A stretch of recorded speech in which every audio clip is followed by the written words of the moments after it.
Clear है? अभी मैं आपको बता रहा था कि आवाज क्लियर है ना? मुजफ्फरपुर, गढ़वा, लखनऊ।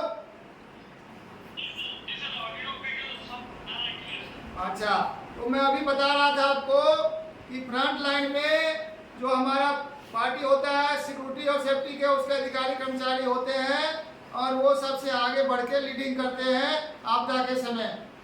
दूसरा होता है फायर पिकेटिंग पार्टी या आपदा पिकेटिंग पार्टी या डिजास्टर पिकेटिंग पार्टी। इसका काम जो है ये होता है घेरा लगाना। पिकेटिंग का मतलब क्या होता है? घेरा लगाना। पहला होता है फाइटिंग और दूसरा का पार्टी जो होता है उसको बोलते हैं फायर पिकेटिंग पार्टी या घेरा लगाने वाला पार्टी।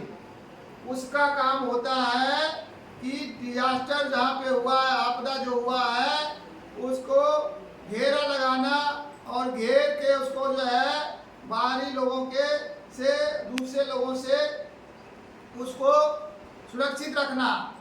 अभी आपने देखा होगा कि जम्मू कश्मीर में भी जो अभी बाहर से आतंकवादी जो हमला किए थे उसमें जो है इंडियन फोर्स ने जंगल के चारों ओर घेरा लगा दिया था, जिसके कारण जो है वो पाकिस्तान से और पाक ऑक्युपाइड कश्मीर से बाकी टेररिस्ट जो है वहाँ आके उनको बैकअप ना दे, सहायता ना दे, या पाकिस्तान आर्मी वाले बैट वाले जो आके बॉर्डर एक्शन कमेटी होता है उनका बैट, वो जो है वो लोग उनको सहायता ना पहुंचा पाए, इसलिए चारों ओर से घेरा लगाया गया था।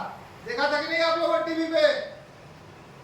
तो वो पिकेटिंग का काम होता है कि आपदा के चारों ओर घेरा लगा देना ताकि बाहर से जो है कोई डिस्टर्बिंग एलिमेंट, आतंकवादी, चोर डकैत, शरारती तत्व उस इलाका में, उस एरिया में ना घुस जाए। और क्योंकि उस समय जो है आपदा के समय आदमी का जान माल का हानि होता है, जो होश में नहीं होते हैं, सामान बिखरा पड़ा रहता है, तो लूट मार और चोरी का संभावना काफी ज्यादा हो जाता है। इसीलिए आपदा के चारों ओर पिकेटिंग की बहुत आवश्यकता होती है, घेराव का बहुत आवश्यकता होता है।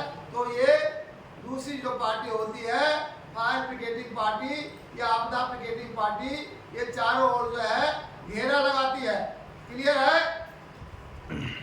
अब जो एक घेरा जो लगाती है इसका जो है आदमी जो है चारों ओर, अगर मान लीजिए आदमी को खड़ा करना है तो एक आदमी जो है वो आपदा के घटना की ओर देखेगा और दूसरा आदमी जो होगा वो उसके उल्टी दिशा में देखेगा, पीछे की दिशा में। इस तरह से स्ट्रक्चर बनाया जाता है आपदा में घेराव का कि एक आदमी अगर फायर पार्टी की तरफ देख रहा है, घटना की आपदा की तरफ देख रहा है, तो दूसरा आदमी जो उसके बगल में आपदा में खड़ा है घेरा में, उसका मुंह जो है उल्टा होगा ताकि दोनों तरफ के शत्रुओं से नजर रखा जा सके, ताकि दोनों तरह के घटनाओं पे नजर रखा जा सके।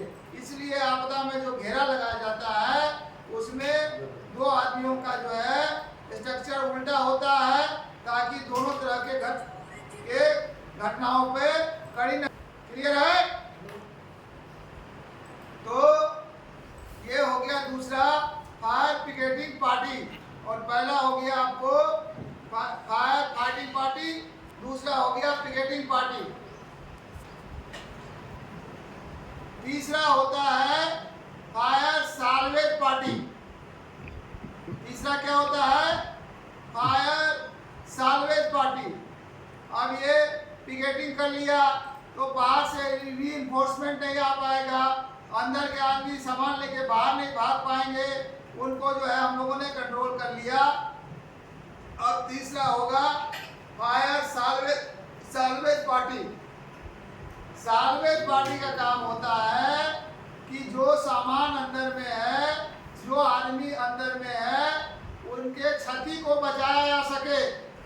जैसे कि अगर मान लीजिए सबसे ज़्यादा तो सुरक्षा व्यवस्था में आग का ही सिचुएशन होता है, तो आग लगने पर ये देखा गया है कि आग जो बढ़ता है वो एक दो चीज़ों में जो जब लगता है तो उसको जो है बाकी चीज़ों को अगर हम वहाँ से हटा लेते हैं तो आग में लगने की संभावना जो है कम हो जाती है। इसलिए रिसोर्स को, आग लगने का जो मटेरियल है उसको जो है वहाँ से हम लोग हटा लेते हैं। जो सामान आपदा में जो है बचा हुआ है उसको हम लोग उस जगह से हटा के सुरक्षित स्थान पे डालते हैं और ये सामानों को, आदमियों को हटाने के काम फायर साल्वेज पार्टी करती है।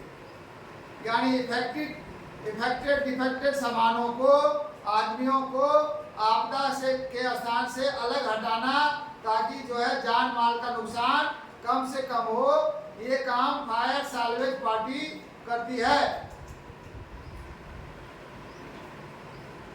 क्लियर है?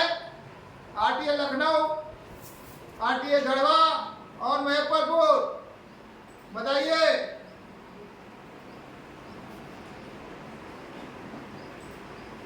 फायर ब्रिगेडिंग और फायर साल्वेज पार्टी क्या काम करता है? Garhwa, Lucknow, Muzaffarpur, fire salvage party, fire brigading party का क्या काम होता है? सारा बार बार कंटिन्यू